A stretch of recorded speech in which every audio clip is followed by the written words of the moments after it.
आज से हजारों साल कबल जजीरा अरब के जुनूबी इलाकों में यमन के गिरदोनवाह में एक शहर आबाद था जिसे सबा कहते थे और वहां आबाद लोगों को कौम सबा कहकर पुकारा जाता था।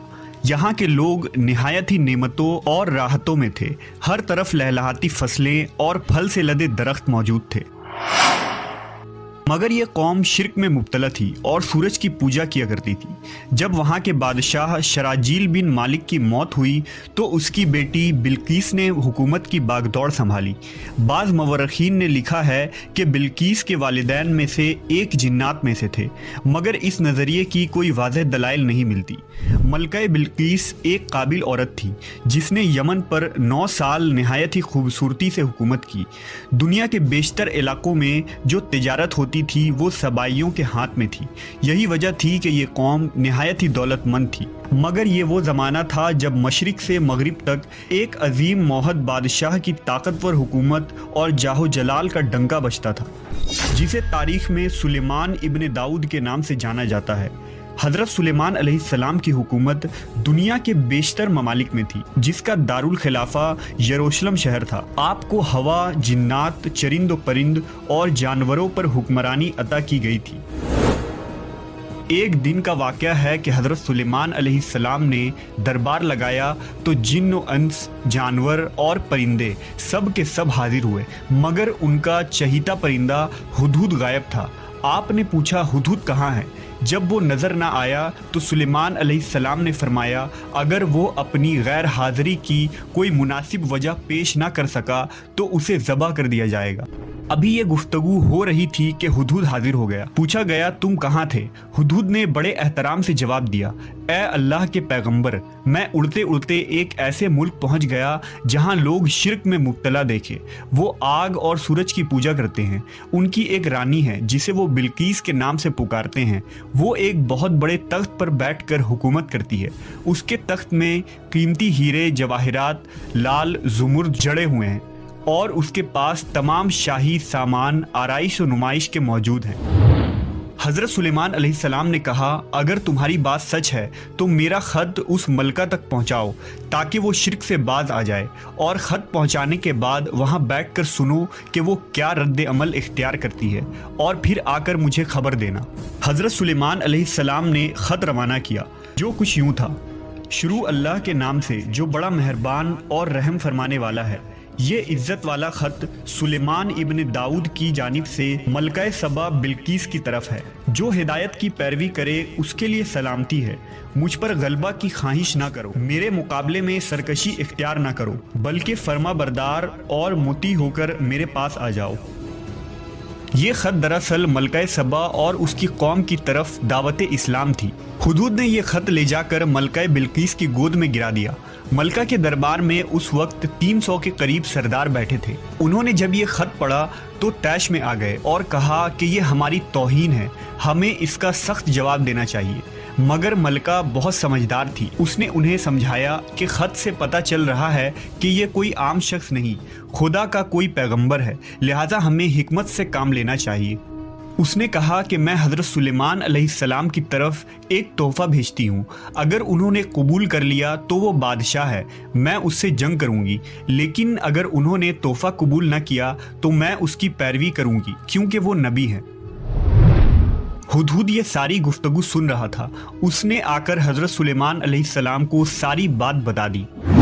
हज़रत सुलेमान अलैहिस्सलाम ने जिन्नात को हुक्म दिया कि शहर में दाखिल होने वाले रास्ते पर सोने चांदी की ईंटों का फर्श बिछा दिया जाए। रास्ते के दोनों जानिब सोने की अजीबुल खिलकत जानवर खड़े कर दिए जाएं। वुज़रा और अम्माल सल्तनत की तमाम कुर्सियों को सोने का कर दिया जाए। दरबार को हीरे जवाहिरात से मुज़य्यन किया जाए। उधर बिल्कीस ने हज़रत सुलेमान अलैहिस्सलाम के लिए तहाइफ रवाना किए, जिनमें सोने की ईंटें, जवाहिरात, गुलाम, कनीज़े और मलका का एक ख़त भी था। जब ये तमाम तहाइफ लेकर कासिद हजरत सुलेमान अलैहिस्सलाम के दरबार में पहुंचे और उन्होंने ये सब देखा तो शर्मिंदा हुए। हजरत सुलेमान अलैहिस्सलाम ने मलका के कासिदों से कहा, क्या तुम लोग माल से मेरी मदद करना चाहते हो? मगर देख लो, जो कुछ अल्लाह ने मुझे दे रखा है वो उससे भी ज्यादा है जो तुम्हें दिया है, लिहाजा तुम्हारा तोहफा तुम्हें मुबारक हो। अब तुम अपने तहाइफ के साथ वापस जाओ और अपनी मलका से कहना कि हमारा इंतजार करे, हम एक जबरदस्त लश्कर लेकर आएंगे। जब ये खबर मलका बिल्कीस को पहुंची तो वो समझ गई कि वाकई ये अल्लाह के नबी है, लिहाजा उसने जंग के बजाय हज़रत सुलेमान अलैहिस्सलाम के दरबार में हाजिर होकर अपनी इताअत का यकीन दिलाने का फैसला किया। जब हज़रत सुलेमान अलैहिस्सलाम तक ये पैगाम पहुंचा तो आपने अपने दरबारियों से कहा, तुम में से कौन है जो उनके मुती होकर आने से पहले मलका का तख्त मेरे पास उठा लाए? एक देव हैकल जिन ने कहा, आपके दरबार को बर्खास्त करने से पहले मैं उसे ला सकता हूँ, मैं इस काम की पूरी कुव्वत रखता हूँ और अमानतदार भी हूँ। फिर एक और शख्स जिसके पास किताब का इल्म था, उसने कहा, मैं ये तख्त आपको आपके पलक झपकने से कबल ही ला दूंगा। फिर हजरत सुलेमान अलैहिस्सलाम ने उस तख्त को अपने पास रखा हुआ देखा तो पुकार उठे, ये मेरे परवरदिगार का फजल है ताकि वो मुझे आजमाए कि मैं शुक्र करता हूँ या नाशुक्री, और जो शुक्र करता है तो उसका शुक्र उसके अपने ही लिए मुफीद है, और अगर कोई नाशुक्री करे तो मेरा परवरदिगार बेनियाज है और अपनी ज़ात में बुजुर्ग व बरतर है। मुफस्सरीन के मुताबिक वो शख्स हजरत सुलेमान अलैहिस्सलाम का कोई दोस्त था जिसका नाम आसिफ इब्न बरखिया बताया जाता है, और बाज़ ने लिखा कि वो आपका खालाजाद भाई था। कहा जाता है कि उस तख्त की लंबाई 80 हाथ, अर्ज 40 हाथ और ऊंचाई 30 हाथ थी।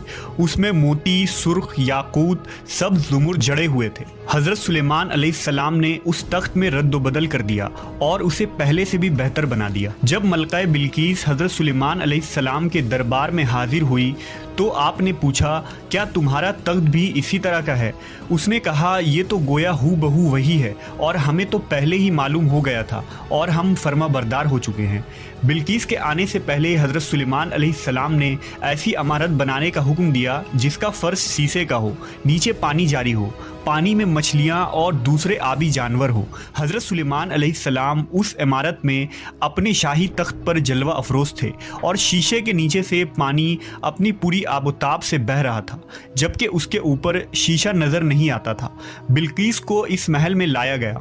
जब उसने फर्श को देखा तो समझी कि यह पानी का एक हौज है, लिहाजा अपनी पिंडलिया से कपड़ा उठा लिया। सुलेमान अलैहिस्सलाम ने कहा, यह तो शीशे का चिकना फर्श है। तब वो शर्मिंदा हुई और बोल उठी, ऐ मेरे परवरदिगार, मैं सूरज की पूजा करके अपने आप पर जुल्म करती रही हूँ और अब मैंने सुलेमान के साथ अल्लाह रब्बुल आलमीन की इताअत कबूल कर ली। लिहाजा बिल्कीस पर यह जाहिर हो गया कि जिस तरह वो शीशे के सहन को पानी का लहरें मारने वाला गहरा हौज समझ बैठी, उसी तरह उसने और उसकी कौम ने सूरज की चमक और दमक देखकर उसे माबूद और खुदा समझ बैठे। उसे अपनी फाश गलती पर नहायत ही शर्मिंदगी हुई। बाज़ मवर्रखीन ने लिखा कि इस वाक़े के बाद मलका सबा मुसलमान हो गई और हज़रत सुलेमान अलैहिस्सलाम के निकाह में आ गई, जबकि बाज़ ने लिखा कि आपने बिल्कीस को यमन वापस भेज दिया और उसके लिए वहाँ 3 बड़े महल तामीर करवाए।